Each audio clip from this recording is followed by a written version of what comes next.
Why is it so important to check ego at the door? Yeah, because we all have our cultures and we all have our hierarchies. Despite what people say, oh, we don't have a hierarchical. Oh, bull crap! It's just we're humans. It's natural, right? Somebody's going to be on top of the pyramid and somebody's not. I mean, the head of Google is on top of the pyramid. I don't give a crap how many meetings he has with people. At the end of the day, he's at the top, right? I mean, so once you figure that out. And you allow people with different experiences and different thoughts to talk, right? There's still going to be somebody that's got to call the ball. But you better be open to hearing solutions. Trust me. Here's what I know how to do, right? Not to, I will over exaggerate a little bit. I know how to get fuel and ammo to Iraq so that we can cross the line of departure, right? We can synchronize and integrate transportation with commodities in support of the maneuver commander. And I guarantee you, I will not let maneuver stop because I couldn't keep up. Right? That's what I know. Well, God dang it, I know nothing about science. I know zero about vaccines. Zero. If I had worked this hard in high school, I probably wouldn't be a soldier today. To be honest with you. So if you are unwilling to listen to everybody, and you know what, I just will tell you, Max, we get wound tight in our cultures.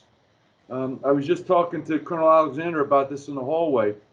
The war, there's always a silver lining, even on bad things. The war has allowed us to interact with each other. I mean, my 3 tours over there, I always had Navy, Air Force, and Army or Marines that I had to deal with.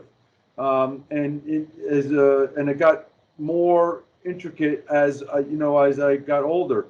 So as a lieutenant colonel, a little bit as a brigade commander, more. When I was the J4, my staff was Navy, Marines, and Air Force. I had to understand cultures. I had to, know how to talk to them. I didn't have to back down. I still held people accountable. I still had high standards, but I had to know there was a difference in how we said things. There was a difference in how we approached things. It was an understanding that we learned collectively. And if you're not open to that conversation, you're going to fail. I'll leave you with this point, not leave you, but to this question. The chairman, General Milley, when he was chief of staff of the Army, one of the things he used to drive home to us all the time, the Army is not going to win any war by itself. That's a fact.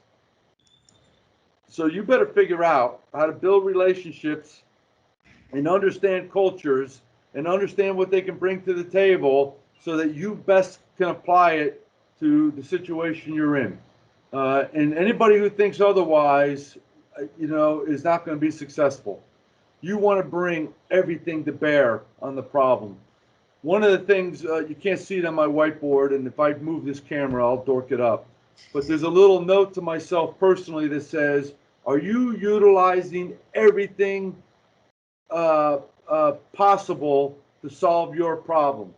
Right? I keep it in my notebook. It's on my whiteboard, right? Because I always want to remind myself, don't be constrained by a wired diagram. Don't be constrained by your uniform. Don't be constrained, right? If you've got a problem to solve, think outside, and there's a lot to bring to that bear.